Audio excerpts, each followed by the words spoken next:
Alors, une académie de musique, c'est un endroit où voilà, on apprend la musique.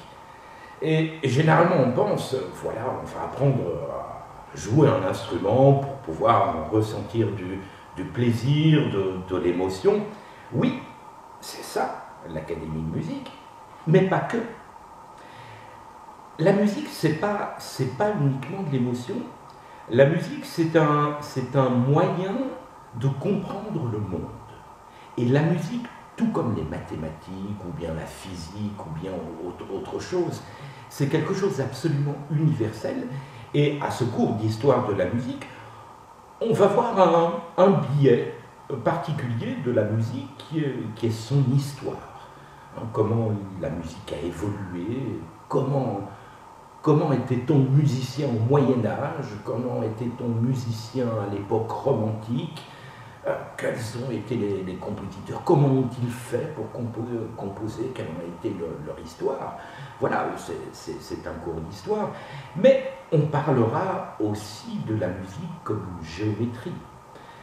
La musique nous permet de reconnaître une géométrie de son et donc concevoir un plaisir. C'est quelque chose d'absolument fantastique. La musique belge, qui a eu énormément d'importance à la fin du XIXe siècle, à l'époque de Léopold II, où vous avez un foisonnement musical en Belgique.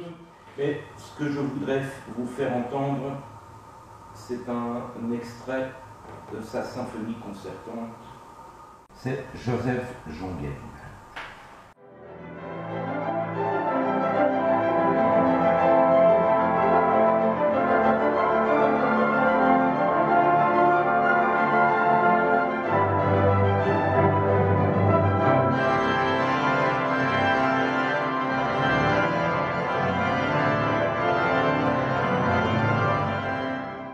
Quel est cet instrument qui est mis en évidence?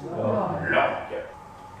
C'est remarquable parce que l'orgue confiné dans les églises sort des églises et va se trouver comme orgue de concert. C'est d'ailleurs au début du XXe siècle que de grandes salles de concert s'équipent d'orgue. C'est un phénomène du début du XXe siècle, vous n'avez pas ça avant. Alors, vous savez qu'il y a eu la grande exposition universelle de Paris pour le centenaire de la Révolution, donc en 1889, et c'est à ce moment-là qu'on va construire, alors je ne sais plus si c'est de 89 ou c'est de 1900, les deux, le palais du Trocadéro à Paris, et l'érection de la Tour Eiffel aussi, le palais du Trocadéro, qui accueillera un orgue de concert construit par ce célèbre facteur d'orgue dont on parlait au cours dernier, en parlant de César France. Vous vous souvenez de Cavaillé-Coll, un récit de Cavaillé-Coll, qui va construire un orgue profane, si vous voulez, orgue de concert, au palais du Trocadéro. Alors vous savez que ce palais du Trocadéro va être démoli, et qu'a-t-on fait de l'orgue? Mais qu'est donc devenu l'orgue du Trocadéro? Pour le savoir, bienvenue au cours d'Histoire de la musique.